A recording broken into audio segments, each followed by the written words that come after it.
Pernahkah Anda bertanya-tanya mengapa tragedi-tragedi Yunani, cerita-cerita yang ditulis lebih dari 2 milenium yang lalu, masih begitu meresap begitu mendalam di kalangan penonton hingga saat ini? Mari kita menjelajahi dunia misterius tragedi Yunani, sebuah genre yang telah membentuk arah sastra dan drama sebagaimana kita kenal.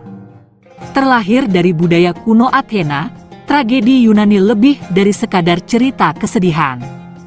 Mereka adalah refleksi mendalam tentang sifat manusia, moralitas, dan kosmos. Pikirkan mahakarya abadi seperti Oedipus Rex, karya Sophocles atau Medea, karya Euripides. Tenggelam dalam perjuangan heroik dan akhir yang menyedihkan, bergema dengan pengalaman manusia universal tentang cinta, kehilangan, dan perjuangan untuk keadilan.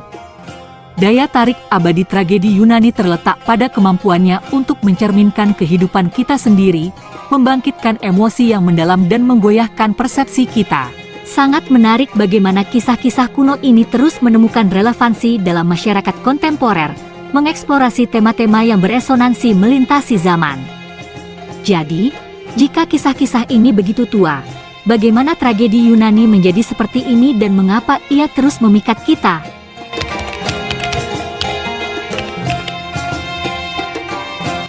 Tragedi Yunani tidak muncul begitu saja, ia memiliki kisah asal yang kaya dan menarik.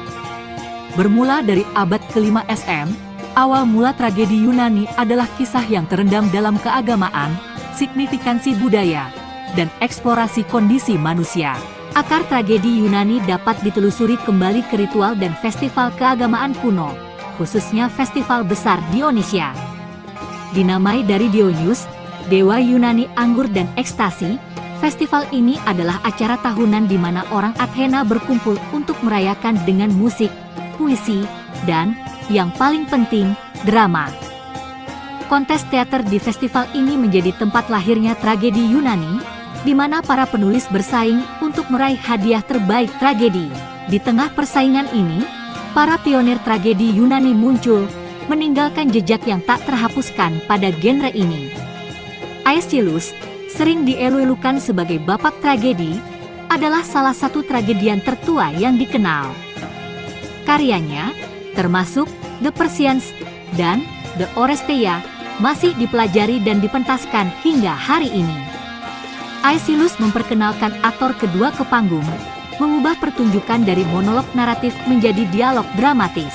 Mengikuti jejak Aeschylus, datanglah Sophocles, titan lain dari tragedi Yunani. Sophocles mengangkat genre ini ke tingkat baru dengan menambahkan aktor ketiga ke panggung dan lebih fokus pada karakter individu dan dilema pribadi mereka. Karyanya, termasuk Oedipus Rex dan Antigone, dianggap sebagai mahakarya genre ini, menjelajahi tema takdir, moralitas, dan perjuangan manusia melawan para dewa. Demikianlah panggung disiapkan untuk kelahiran tragedi Yunani.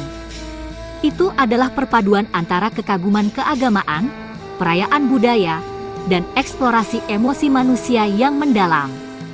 Tragedi-tragedi awal ini, lahir dari persaingan dan kreativitas, membentuk dasar bagi sebuah genre yang akan melanjutkan membentuk arah sastra dan drama. Begitulah dimulainya perjalanan tragedi Yunani, sebuah genre yang akan segera berkembang dan meninggalkan jejak tak terhapuskan pada sastra dunia.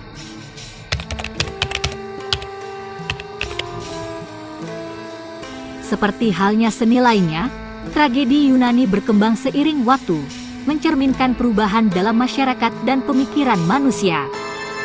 Fase awal tragedi Yunani ditandai dengan satu aktor berinteraksi dengan chorus. Tetapi seiring dengan evolusi genre ini, begitu juga strukturnya, tema-temanya, dan gayanya. Pengenalan aktor kedua oleh Aeschylus dan kemudian ketiga oleh Sophocles menandai tonggak penting dalam evolusi tragedi Yunani. Ini tidak hanya menambah kedalaman pada narasi, tetapi juga memungkinkan pengembangan karakter dan interaksi yang lebih kaya. Ini melahirkan konsep ironi dramatis, di mana penonton mengetahui lebih banyak daripada karakter di panggung, menciptakan rasa tegang dan keterlibatan yang tinggi. Evolusi yang mencolok lainnya adalah penggunaan topeng. Topeng menjadi bagian integral dari tragedi Yunani, melayani berbagai fungsi. Mereka memungkinkan aktor memerankan beberapa peran, mereka memperbesar suara aktor, dan mereka memberikan rasa anonimitas, memungkinkan eksplorasi tema-tema yang lebih universal. Tema-tema tragedi Yunani juga mengalami evolusi. Tragedi awal sering berkisar pada cerita mitos, tetapi seiring pematangan genre ini, tema-temanya menjadi lebih fokus pada sifat manusia dan isu sosial. Tragedi-tragedi Euripides, misalnya, sering mengeksplorasi tema-tema perang, politik, dan kondisi manusia. Chorus juga mengalami evolusi yang signifikan. Pada awalnya, Chorus mendominasi panggung, tetapi seiring waktu, perannya menjadi lebih mendukung, memberikan komentar dan refleksi tentang peristiwa dalam drama. Chorus menjadi jembatan antara penonton dan aktor, menawarkan suara kolektif pada drama yang berkembang. Evolusi tragedi Yunani bukanlah sekadar masalah selera berubah atau inovasi artistik. Ini adalah cermin dari perubahan masyarakat, nilai-nilai yang bergeser, dan pemahaman yang mendalam tentang sifat manusia. Ini adalah cermin yang dipegang oleh orang Yunani untuk diri mereka sendiri, cara memahami dunia mereka dan tempat mereka di dalamnya. Evolusi tragedi Yunani ini tidak hanya mencerminkan perubahan masyarakat, tetapi juga membuka jalan bagi warisan abadi genre ini.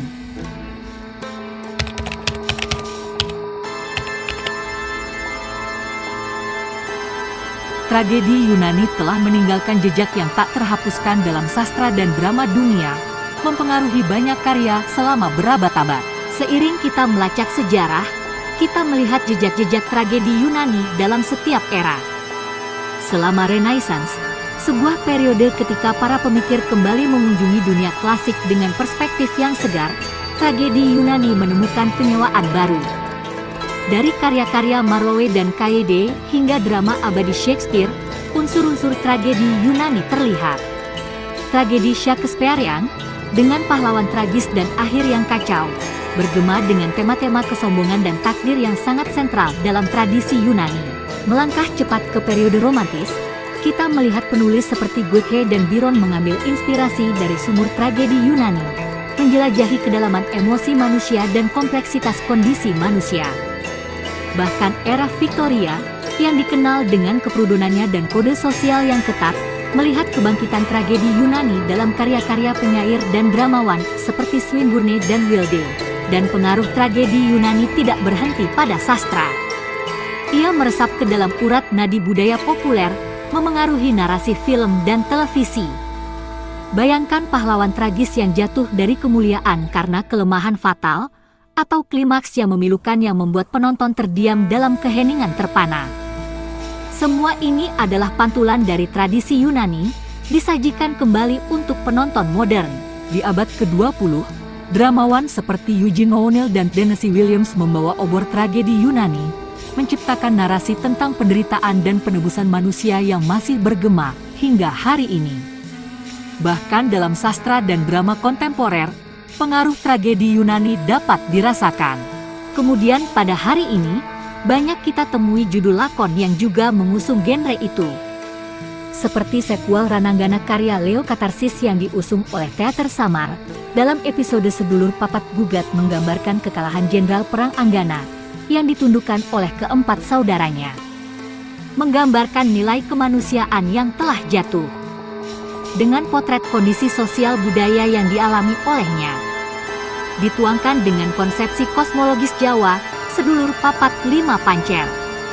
Dengan kekuatan mistisisme sufistik Islam Jawa yakni amarah, alwamah, supiah, mutmainah, tabiat kebinatangan manusia yang disimbolkan dalam wujud macan harimau, ketek kera, jawi, banteng, manyura, merak. Dan jangan lupakan dunia sinema. Dari skala epik, gladiator, hingga drama intim, Astrea Namet Desire, warisan tragedi Yunani sangat terlihat. Itu ada di pahlawan tragis, ironi dramatis, katarsis yang membuat penonton terkuras emosional namun anehnya puas. Dari Shakespeare ke Hollywood, warisan tragedi Yunani ada di mana-mana, membuktikan daya tariknya yang abadi dan pengaruh yang berlanjut.